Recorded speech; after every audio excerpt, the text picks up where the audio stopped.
From a studio high above the clouds of the Okanagan Valley, this is the Cannabis Podcast. Exploring the world of Canadian cannabis culture, one toke at a time.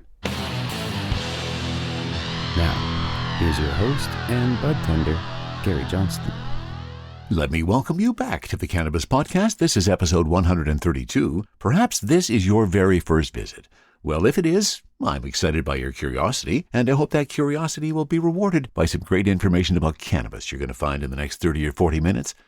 Before we get started, let me remind you this program is intended only for those 19 or older in your jurisdiction and is intended purely for entertainment and perhaps educational purposes. You should always consume your cannabis responsibly. This episode, we're going to spend some time with friends. I hit the road. I literally take a visit to Smoker Farms and have a chance to sit down for a conversation with Jeff and Sherri Aubin to catch up on their story. You may remember their story. We first introduced you to Jeff and Sherri back in episode 71 when we had our first interview with the folks at Smoker Farms. I also have a couple of stories from two of my favorite sources. A look at what I think is stigma within a Statistics Canada report, that from my buddy David Wylie at the Ounce.ca. And another source that I hope to meet one day, David Brown from Stratcan.com. And he has a story on Health Canada THC inspections. Plus, since we're doing a little reminiscing, why don't we do a replay of my Smoker Farms Cultivar Corner on Master Kush Ultra? All of that and more on episode 132 of the Cannabis Podcast. And let me give a shout out to any new listeners who may be along for the ride. I know some of you may have joined when you saw a tweet from my buddy Jeff Aubin, who put a video out on Instagram just before we started our interview at Smoker Farms, and that is one of our features on the show today. So thank you if you were along for the ride new. I hope you're enjoying the ride, and I hope you continue to. I also want to give a shout out to an old friend who's still along for the ride. Thanks to Rob, whose story of cannabis we have shared had a tremendous impact on his life. Rob is still around. In fact, he's doing fabulously. He sent me a note to tell me that, and I want to thank Rob for buying me some more doobies. I appreciate it, Rob. Always do. Thanks as well to Kevin and Jordana for support at buymeacoffee.com/cannabispodcast. And thanks to my patrons, Tony, Roger, Justin, and the aforementioned Rob. You can find the links to all of those support pieces when you're on the show page up in the top right. I truly do appreciate your support. Now let's get to our first story. And for that, we are going to the Ounce.ca and a story written by my buddy David Wylie. Cannabis is the poor person's intoxicant, according to this year's Health of Canadians report. Compiled by the federal government's Bean County Department, Statistics Canada, the 60-page Health of Canadians federal government report made public this week looks at the broader factors that affect our health. The percentage of daily or almost daily cannabis use and current smoking was higher among people with lower incomes, unlike heavy drinking, which was greater among people with higher incomes, says the report's authors. Health of Canadians provides an overview of the state of health in this country, using the most recent data for health indicators in broad areas, including cannabis use. It's one of the tools used to understand the health of the population and to inform health-promoting policies, evaluate healthcare performance, and ensure Canadians have a good quality of life. Who's using cannabis in Canada? According to the report, 5.5% of Canadians aged 12 and older reported in 2021 using cannabis daily or almost daily, 5 or more days per week, a percentage that has stayed stable since 2019. And if I can just put a bit of a sidebar to that, Canadian aged 12 and older? I find that a little surprising. End of sidebar.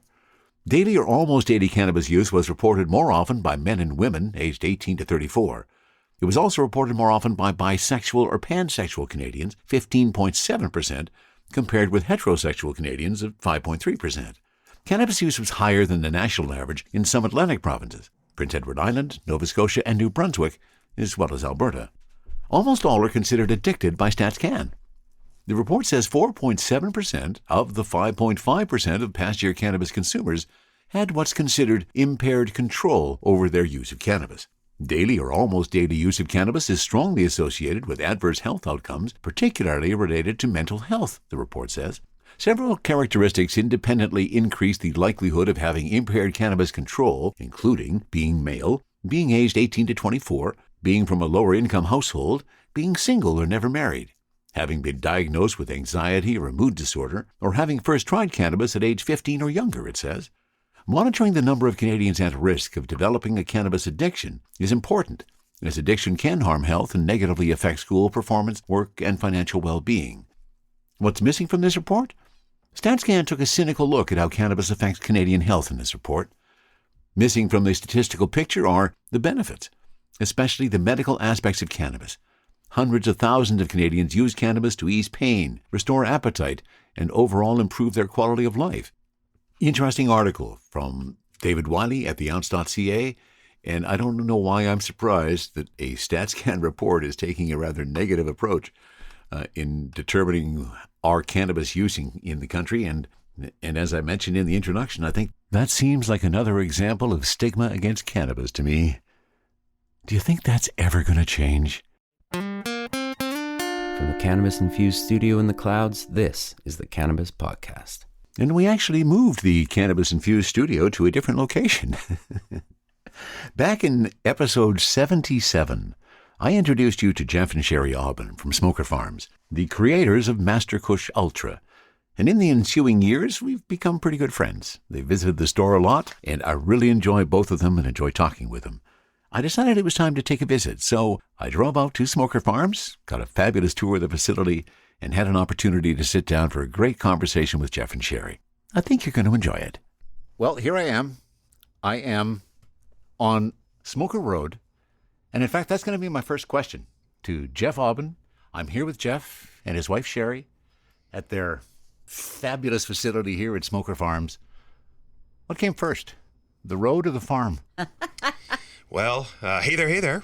The farm did not come first. So we've learned that Smoker was the person that I bought the property off of. One of his workers was an employee. He helped punch in the roads on Smoker Road and Taylor Road. Okay. His name was Art Smoker. Oh, there it. Okay. So it's not me that named the road, but I'd love to take the credit, but I cannot do that. Well, it seemed very serendipitous that Smoker Farms existed on Smoker Road as I was coming out here. So we just took a tour of the facility. Yes. You've been doing this for a few years now. When we last spoke on the podcast, there was some uncertainty of where things were going and that challenge that was facing you. Still got the challenges, but where are things now? Yeah, so when we talked to you, this was quite a while ago. We had no idea what we've kind of gotten ourselves into. It was a whole new world to us. Health Canada expected we knew how to run a facility. We knew how to be business people. Yeah, no, we didn't. So there was a lot of unexpected challenges. A lot of learning along the way. I bet there was. Financial challenges were there. Yeah, everything hit us pretty hard at the beginning. We had to find our spot, basically. I didn't release it with my Master Kush Ultra right out of the gate, which really was problematic because the strain I released was low 20s. Okay. Mm-hmm. And it didn't garner attention because at the time everybody wanted it's got to be 25% plus or it's not going to be worthy. But I kept waiting. And so once the Master Kush Ultra got released, it changed our lives. It did. Mm-hmm. But it's very slow. Overregulation, overtaxation, it's the biggest problem that all of us micros face. I bet it and is. Actually, anybody in the cannabis industry, man. We're taxed at such an unfair level, man. It makes no sense. It's hard to survive. Well, it's tough to make any gains. You're just existing, really. You're existing. Yeah. If the system is the way it is right now, in 10 years, we'll be working for the rest of our lives.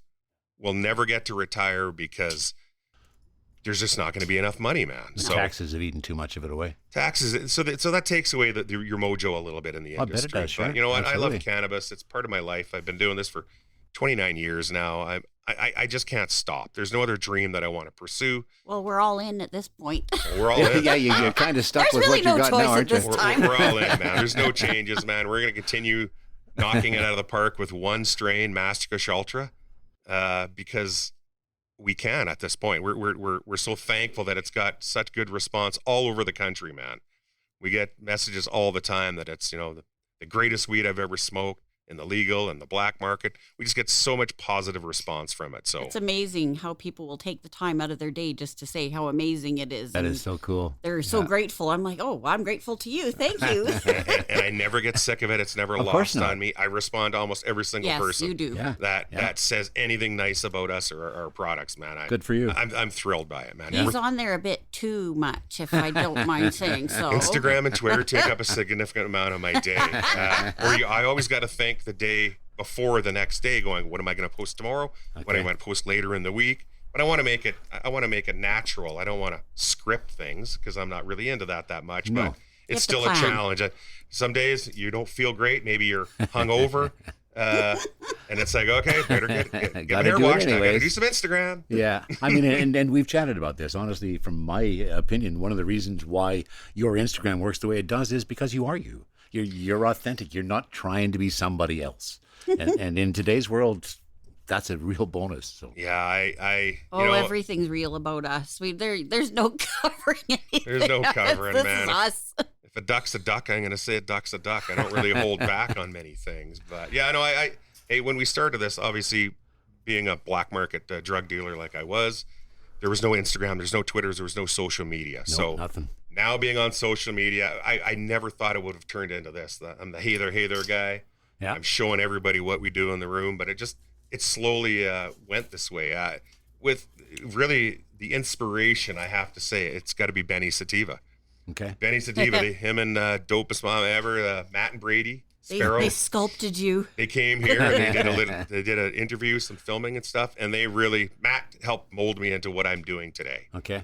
So without his help, man, I don't know if my Instagram presence would be as big as it is now, but I'm very thankful. But there's a lot of learning on the way, obviously. Of course there is.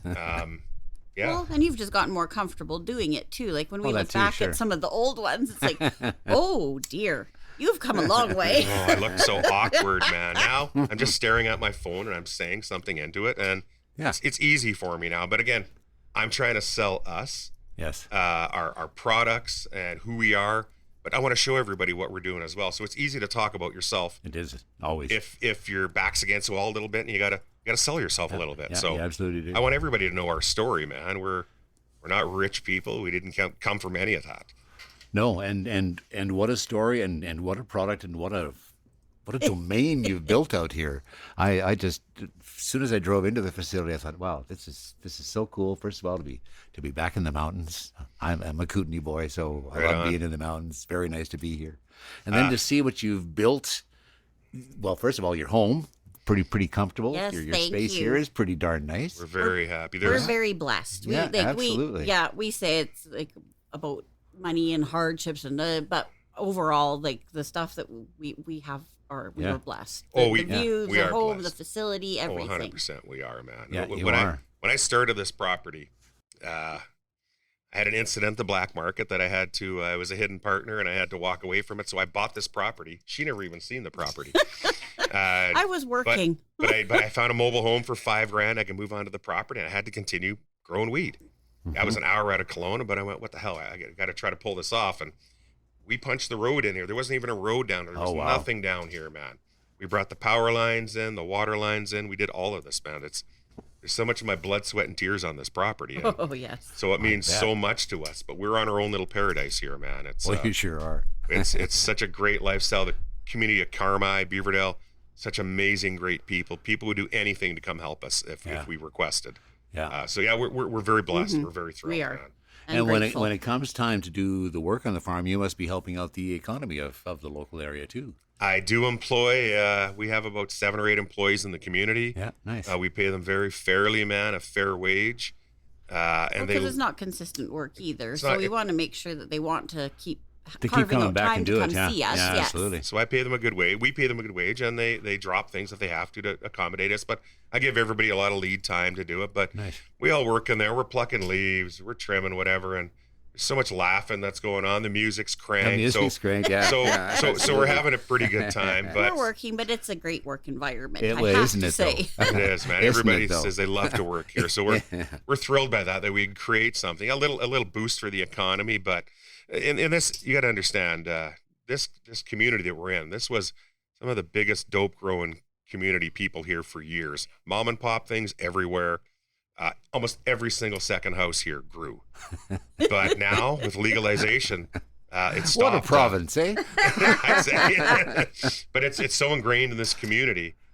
So I'm happy that some of these guys that have all this experience in the community, they can come to help us. And we mentioned we have 250 to 300 years of experience between about 7 or 8 of us, man. So There's a lot. That's there's a lot of hands-on experience, man. Do you miss anything from the black market days? Well, there was more money, obviously, because we weren't taxed to death. Sure, I guess that's a real big factor, but, isn't it?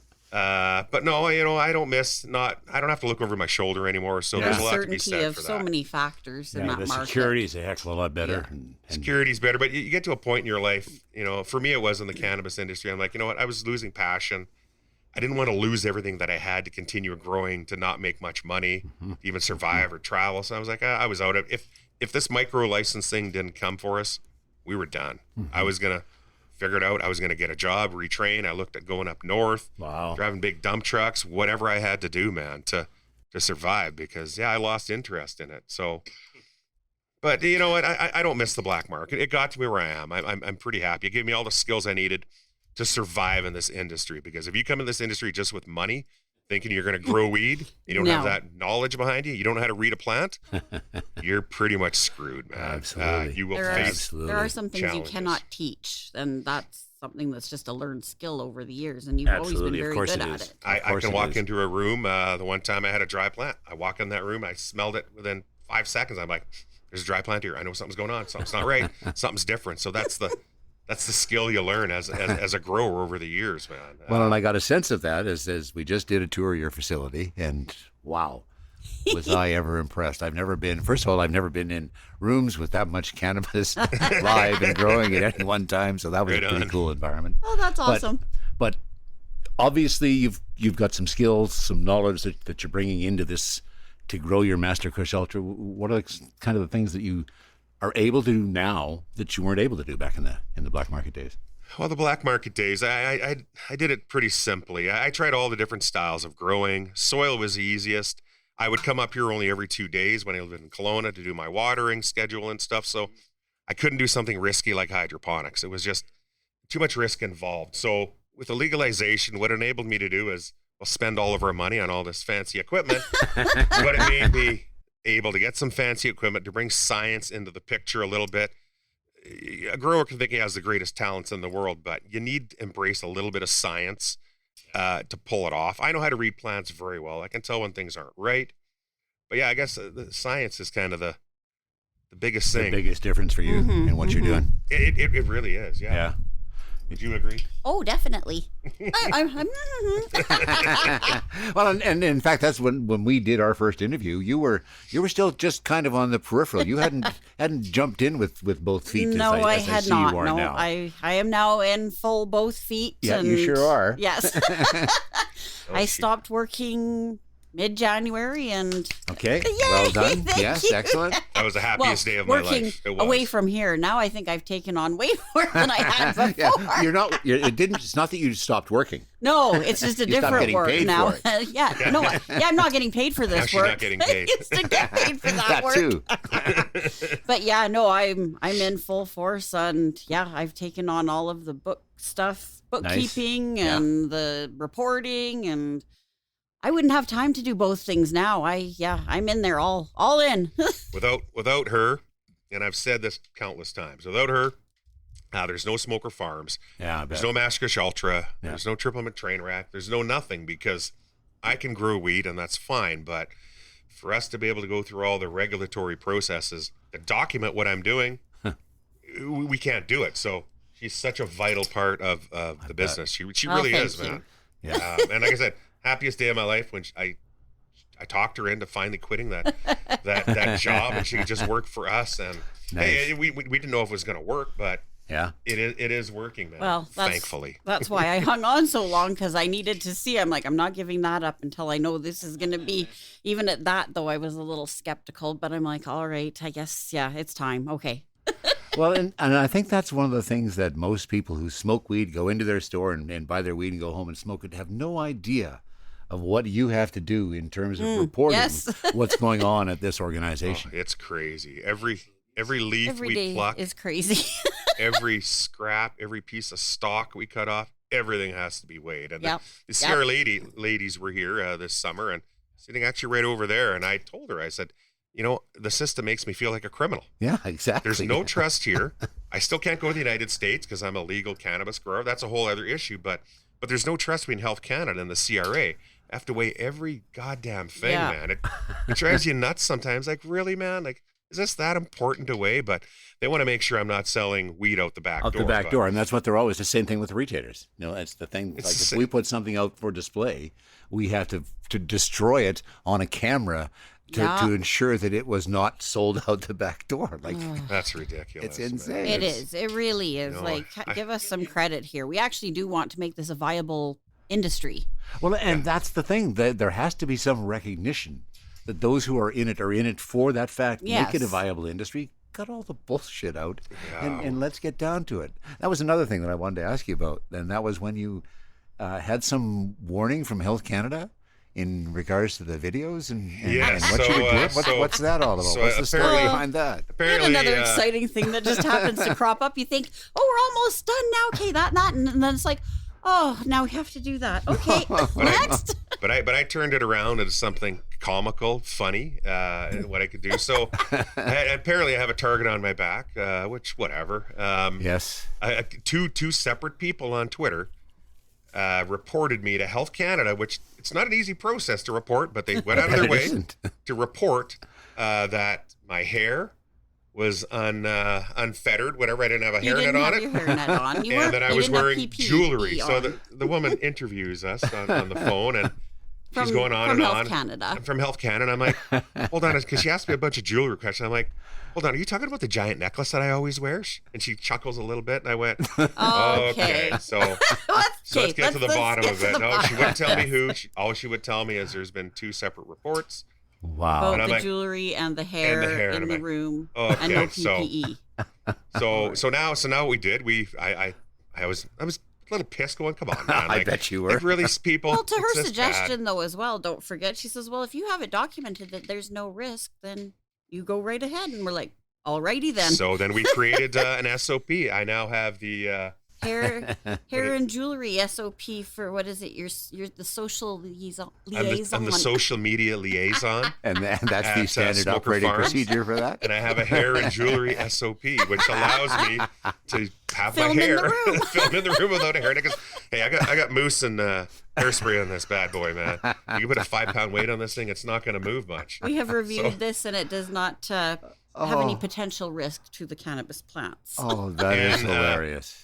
We had the Health Canada lady and us had a little bit of a chuckle about it too, because Oh, I it think- was that much of a joke. But I felt whatever, they bad had- for the they lady had having to up. follow up, probably going, really, this is what I'm doing today? Oh, my But goodness. it's like, okay, whatever. But so that, and I think, I think some other people got a hair and jewelry SOP. Kirk Tuso was talking about it as well, because he had all the PPN on after we did that thing. But- Yes, a few people had a good chuckle about it anyway. Hey, what are you going to throw at me, man? We'll deal with it. We have to. We will write an SOP. Great. Yeah. But very, very there cool. doesn't I have to love be that. haters, man. Please. But it's not going to stop. That's how you know you're doing well, though, if you've got haters. Yeah, apparently Absolutely. that's what people say. Absolutely. but- Yeah. And I actually covered this on the last episode that there are some cannabis companies snitching on other cannabis companies Yeah. Yep. as part of their strategies as well, which is Just to get ahead. that just ticks you off in, Yeah. in the first place. But let's not go there. Let's Yeah, pick, let's that's pick, a whole other let's pick can. on the small little micro guys that are struggling to make a living. Let's yeah, try to exactly. knock them down. Eh? Like, Exactly. Come on, man. But So let's talk about the success that you've had since the last time that we spoke in this. You've got the Smoker Farms brand now. we are branded. Doing some really nice work with that. I love the look of the brand. The pre-rolls are out. They're having lots of fun.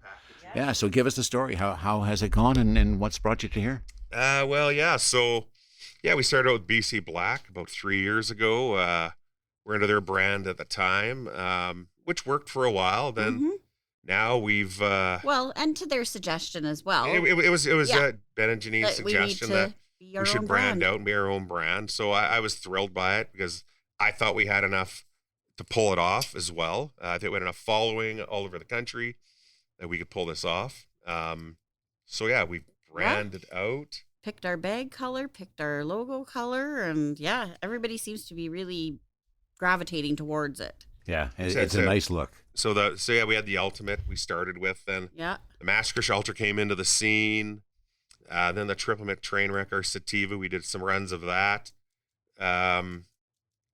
Yeah, that's where we're at right now. But I'm continuing with the Master Kush Ultra exclusively, but I'm still gonna do some more of the Triple Mc Trainwreck because it was such a hit with a lot of people. Maybe a And so when you limited do release. that, then that room that I was in today, that would be triple mint and not I would Master do the whole room Yeah. in that. Okay. instead of Master Kush Ultra, Yeah. which is problematic because Master Kush Ultra is such a Everybody wants that. it's such a big seller for us.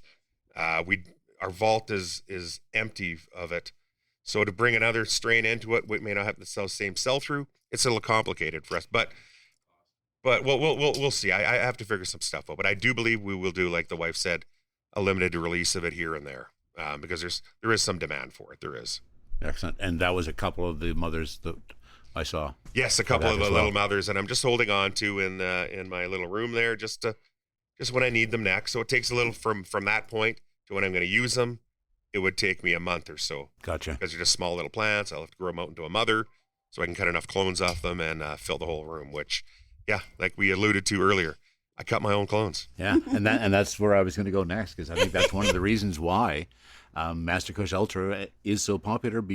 Not only because of the flower, but the guy behind it and what you do. So everything is done internally. There's nothing outside. Everything's done in house, man. I can't let this Master Kush Ultra strain out of my hands, because if I do, somebody's going to steal it, and then I'm not going to have Master Kush Ultra. Yeah, and So- we don't want that. We don't want that, but I'm an old school grower, man.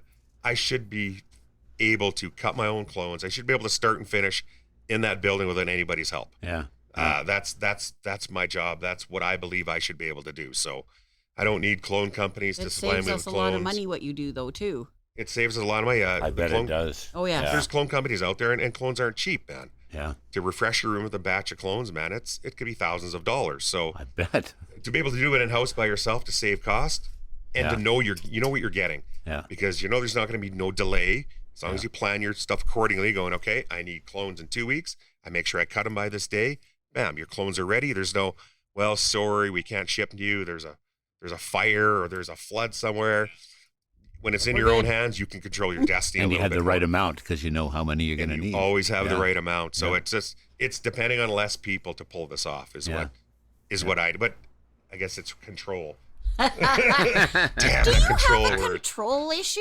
No, Control is an don't, issue for but- everybody. I did not But know if it's that. my way, it's the right way. But I'm being Hey. sarcastic if it's not being picked up. it is. No. But we had a if lot of it's people, not being picked up, it was, Sherri. a lot of people on the journey. I thought I knew what I was doing. A lot of people alluded to the fact that maybe not. Maybe you need to make some changes, and I listened to them You've gotten begrudgingly. better. So I Yes. made the necessary changes to pull it off. We can all have our ego bruised every once in a while when, Yeah, we when we're can. good at something. But if we take that well-intended feedback and we do something, which you have obviously done, I have. then you end up with a pretty good product that you got. No, for sure, man. I listened to a lot of people to get to where I'm at, man. To get to this journey, there's so many people along the way. Craft Depot, Ozzy. Yeah. Ozzy helped us. He helped us with so many questions at the beginning of this, Yeah.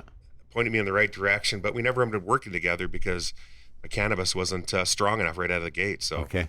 that always bothered me, man. I really thought he was a great guy, but just another guy that helped us to get Yeah. to where we're at. We've man. had so There's much so help many. along the way. Yeah. We've had such good, such good things Well, with people. and just people relationships. helping us, knowing we're struggling and various things happen, and you just recognize, oh, you do care about us. Thank you.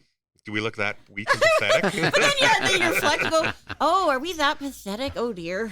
Yeah, we bit off a lot more than we could chew or afford at the start of this I journey. bet you did. Yeah. We came close to having to walk away from the whole thing a couple times. So we're very thrilled to be where we're at now, man. Yeah, It's a- because it's not cheap to do this, and so what is the delay in getting paid? How long do you have to wait to get money when you sell your cannabis? well, every Oh. province is different, but realistically, it's 2 to 4 weeks, 6 weeks. Yeah. Yeah, 2 to 6. 2 to It's 6. easy. It's easy to say a month. We get paid faster through direct delivery. We get paid That's Yeah, I fast. bet you much would. Yeah. better. And how is direct delivery going for you? I think it's going pretty well. I I think think it's that's going okay. kind of the dribs and drops of stuff that we see in between the bigger Yeah. amounts Yeah, I coming bet. in. I bet. So I think it helps kind of balance everything else. So you're not waiting for the government entities to pay. It's a quicker turnaround. Yes, I bet. But everything moves very slowly in the cannabis Mm-hmm. industry. Yeah. There's nothing that's at.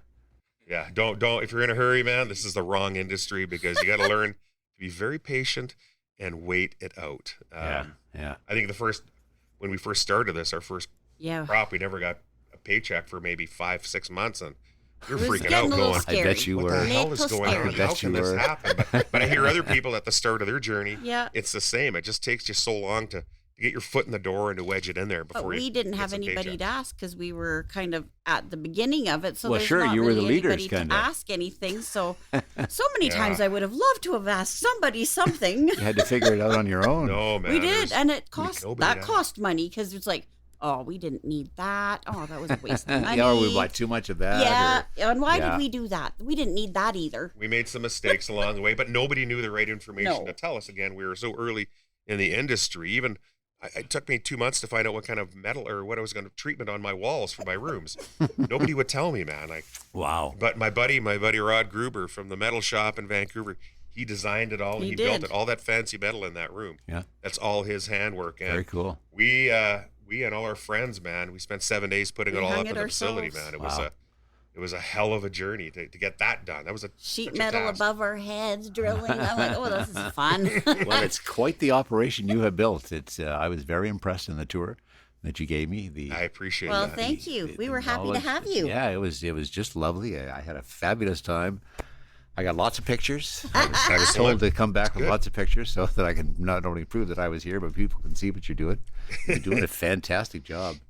If somebody's listening that can make a difference, can change something to make your life better as a grower of cannabis in the current industry, what would it be? Huh. That's such a vast It is a question. vast question. You can take a small portion of that if you want. Sometimes I ask too big a question. Would maybe less regulation if we could have one person that could control something like that? How about that? Well, less regulation, less taxation would be the That too, yes. biggest. That's really in the That would business. be 2 people though. Yes. but that's the biggest stumbling block. That's your biggest for, challenge, isn't it? For all micros, it's Yeah. when you do the numbers, you do the math on it. It's almost 50+% of tax dollars we're paying, man. The excise tax of $1 a gram, still absolutely ludicrous Yeah. when they judge that on $10 a gram. That's How many insane. years ago? Absolutely. Like, did we ever get there? No, their numbers were completely it's off for their calculations, so Not it's time to redo even them. Some close, bean man. counter decided that it Yeah. was going to be $10 a gram as the average. And Like, it works really? great for them, but for us, Oh yes, it does. we will all struggle, man. And Yeah. at Keep the end of the day, we're all struggling. farmers, man, just trying to make a living. We're not trying to drive Ferraris. Yeah. We're just trying to make Yeah. a solid living for our families. But yeah, that's Yeah. Well, hopefully it will get better. So we're hoping. We hope. there are a lot of bud tenders that listen to the show. And I know you speak with a lot of bud tenders when you're out talking about Master Kush Ultra. Yes, what's we do. your word for the retail audience out there? How can they help? Well, my You.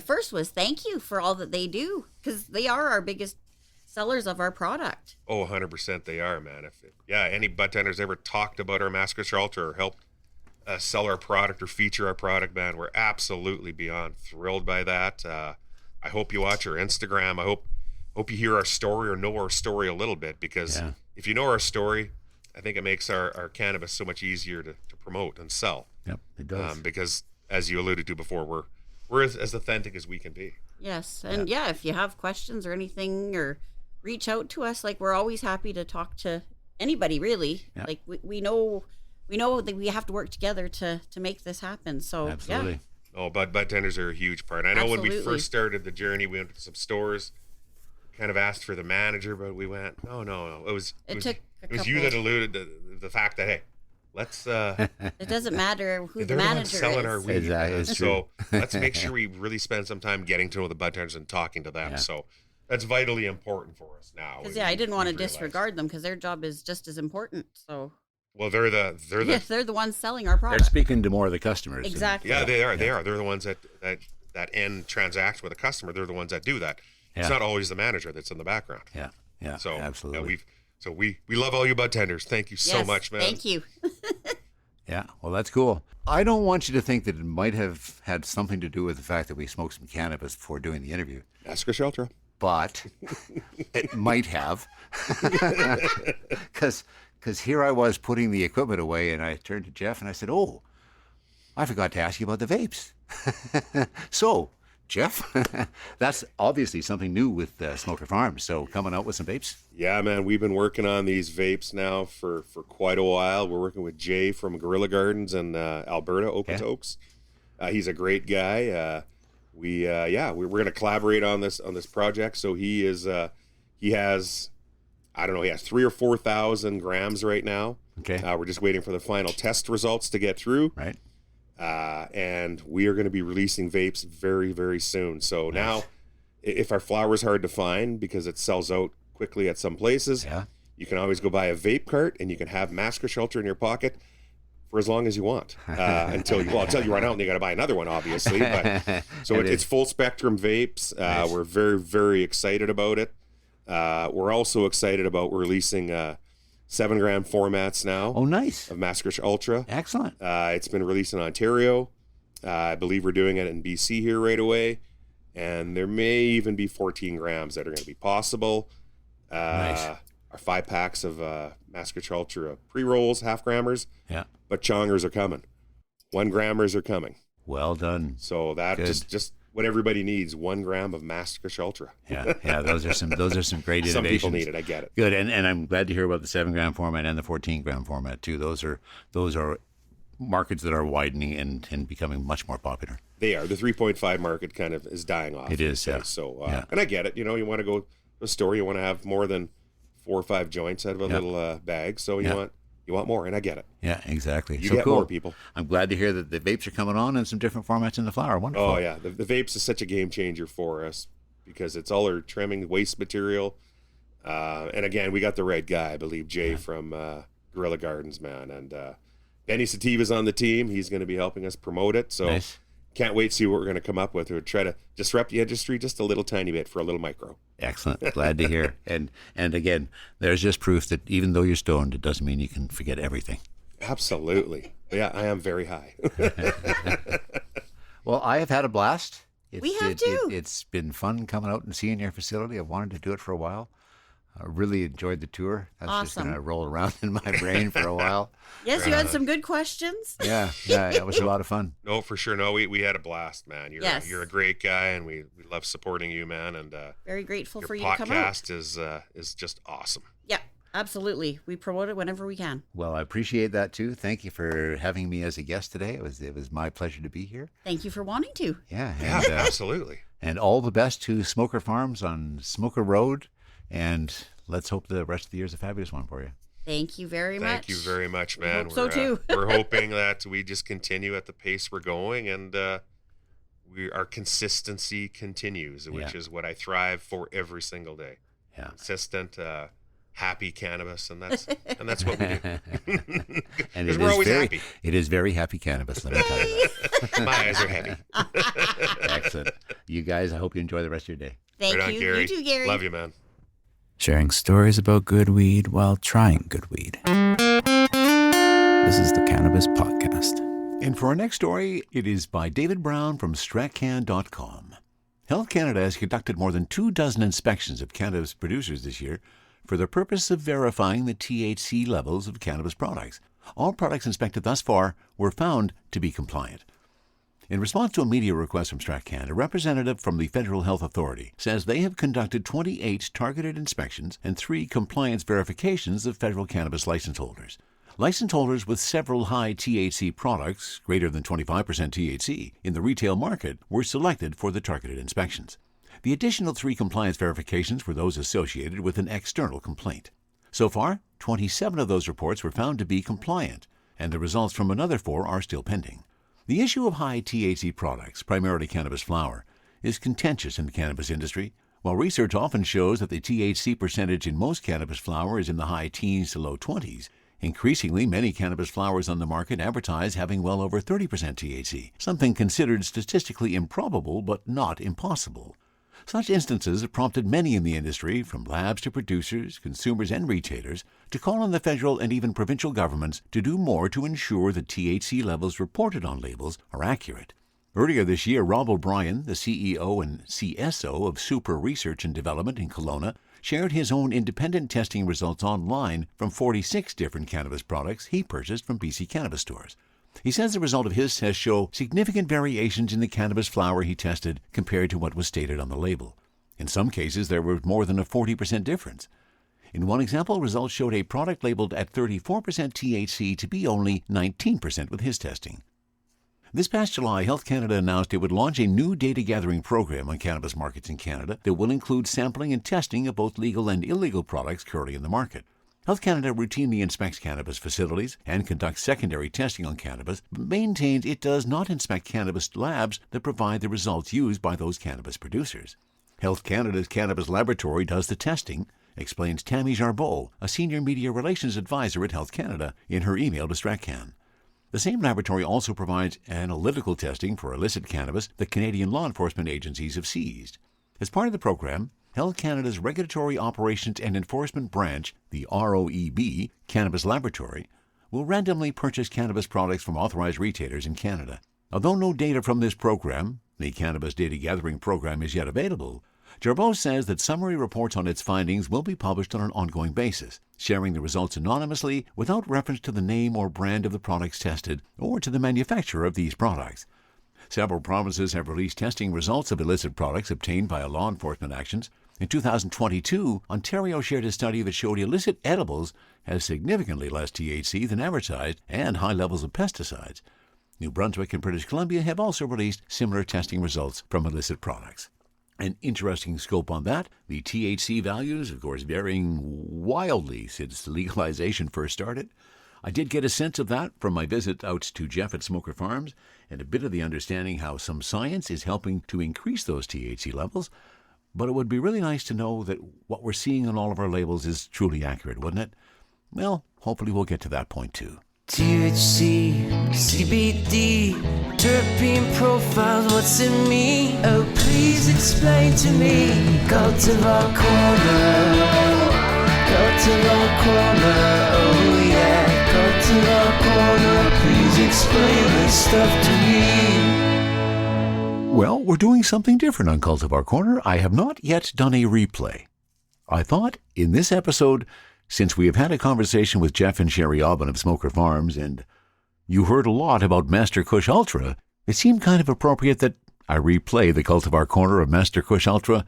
This originally aired on episode 82 in 2021.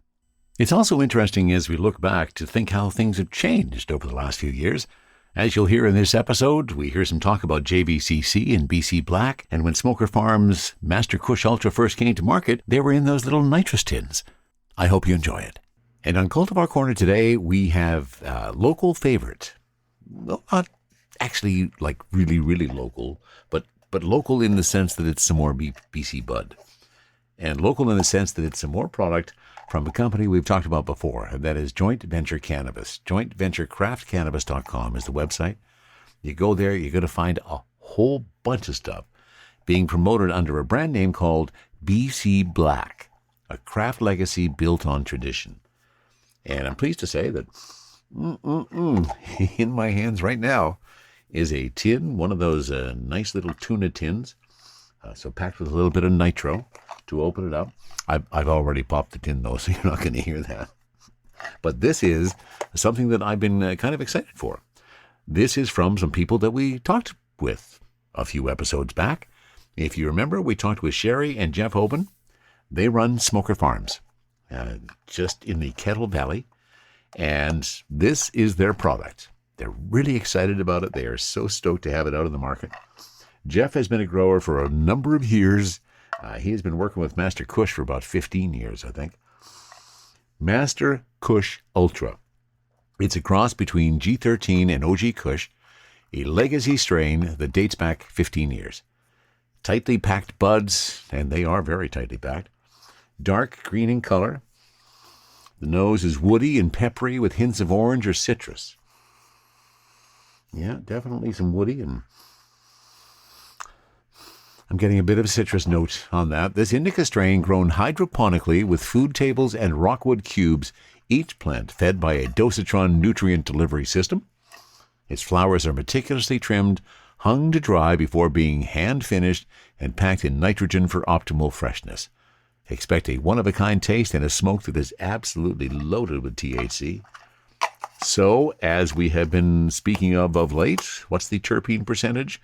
There we go. I'm going to give the terpene percentage first. This is 3.21% on this brand.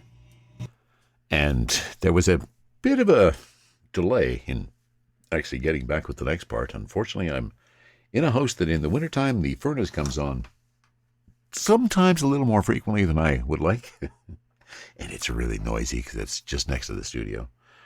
So I had to stop in the middle of what I was talking about there and now get back on track. So in the interim, you'll be pleased to hear that I took a proactive stance and I've already had my joint rolled. The Crafty Plus is already packed and ready to roll, just waiting for the heat up. So now I can spend a bit of time talking a little bit more about the bud. Smoker Farms, great people, Jeff and Sherri, they were actually in the store the other day, really excited about the fact that Master Kush was going to be available for us. And so let's talk about Master Kush Ultra. The aromas expected to be earthy, sweet, and citrus. Definitely getting some of that. We talked about the terpene percentage already. On my batch, it's at 3.21. Website says 3.205, pretty close. And transcaryophyllene, the most prominent, farnesene, and then limonene. In that order are the three most prominent terpenes in Master Kush Ultra. Really a delightful aroma. If smell is anything, Jeff, you've done a good job. Really like the smell. So I also got the jeweler's loop out to take a good look at the buds, see what kind of trichome fields we have. Now, let's talk about the buds.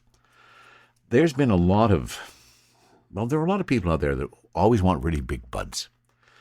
As you've heard before in the Cannabis Podcast, they don't have to be really big buds as long as they're good buds and they get me stoned. And they have an attractive look, and these do have an attractive look. There is not one massive bud. I've got, let's see, 1, 2, 3, 4 primary buds, and they're probably all just about a gram, thereabouts. Let me just toss one onto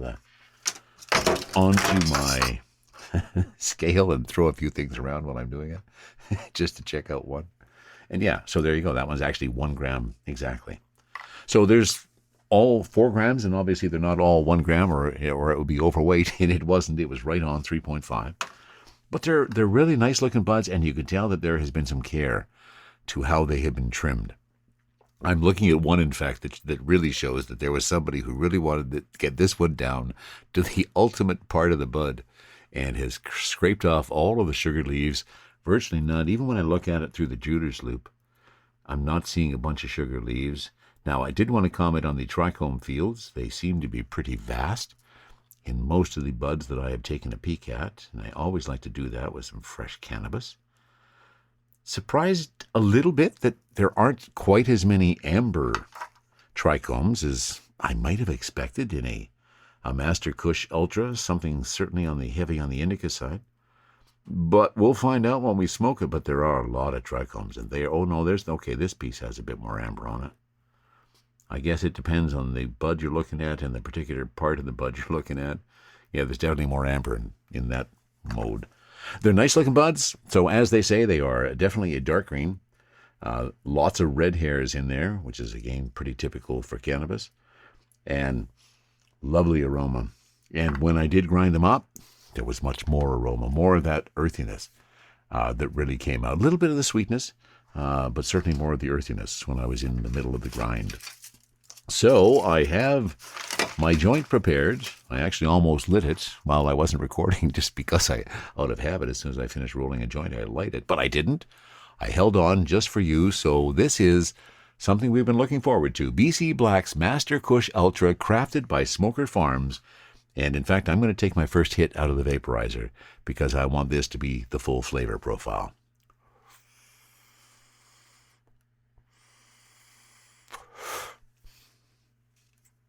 Oh.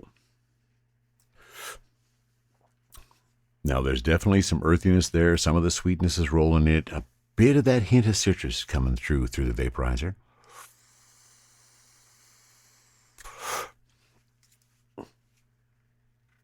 Oh, very pleasant, very smooth.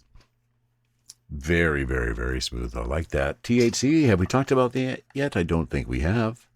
I told you what the terpene percentage of 3.21 was, but the THC on this guy is sitting at 26.2%. On the website, they give the range of 23 to 27%, and I guess at 26.2, we came out on the high side of that range. Very nice. And the terpenes, clearly there's enough terpenes to give you lots of flavor. Very flavorful in the vaporizer.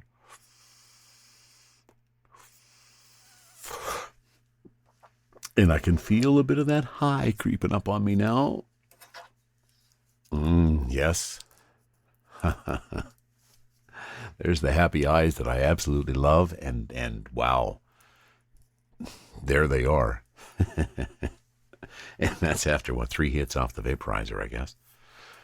But is that going to stop me? No. It's time we see what the joint does. Let's take a look at the final cure of Smoker Farms Master Kush Ultra.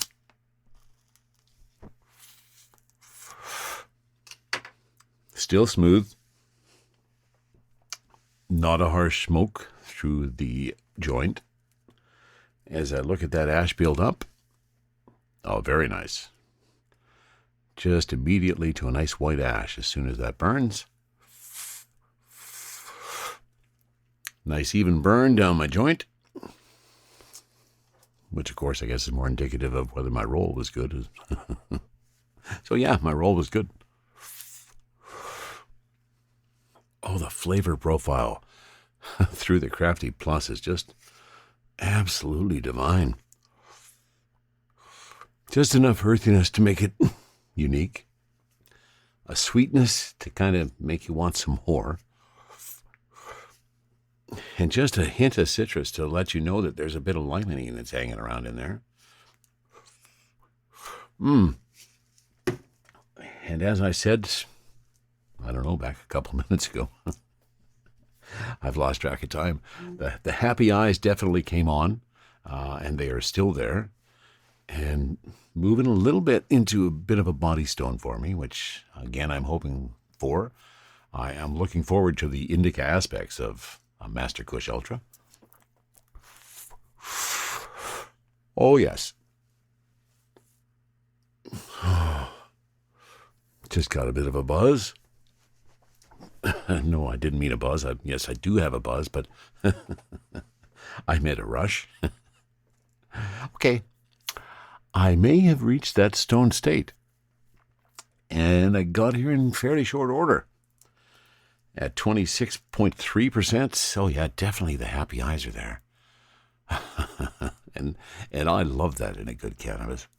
Master Kush Ultra, crafted by Smoker Farms. Jeff, master grower, been at it for a lot of years, finally made the transition over into the legal market, has now found a way to get his fabulous cannabis into the hands of consumers like you and I. Jeff, good on you, bud. You did a great job, and Sherri, the support you're giving Jeff to keep Smoker Farms going and build the company, fabulous job, you two. Happy to be friends with you, and happy to be smoking your cannabis. Well done. Let me once again thank you for being a listener. I so appreciate the fact that you are here. I also appreciate the supporters that are out there, and if you would like to support as well, you can do so in a couple of ways.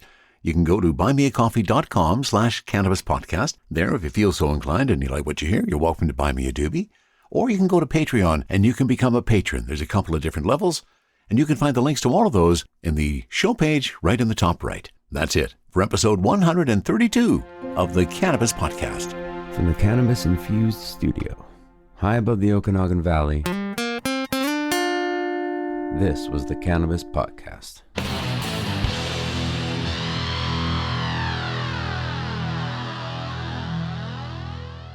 Thanks for listening to today's show. To check out more great cannabis podcasts, go to podconnects.com. Here's a preview of one of our other shows. I'm Josh Kincaid, capital markets analyst and host of your cannabis business podcast, The Talking Hedge, and newest member on PodConX. So come on over and check out The Talking Hedge. We talk about business news, interviews, investments, events, all that stuff. So come nerd out with me over at The Talking Hedge. You can find me at thetalkinghedgepodcast.com or on all your favorite podcast platforms. Don't forget to like, share, and subscribe, or don't. And I'm out.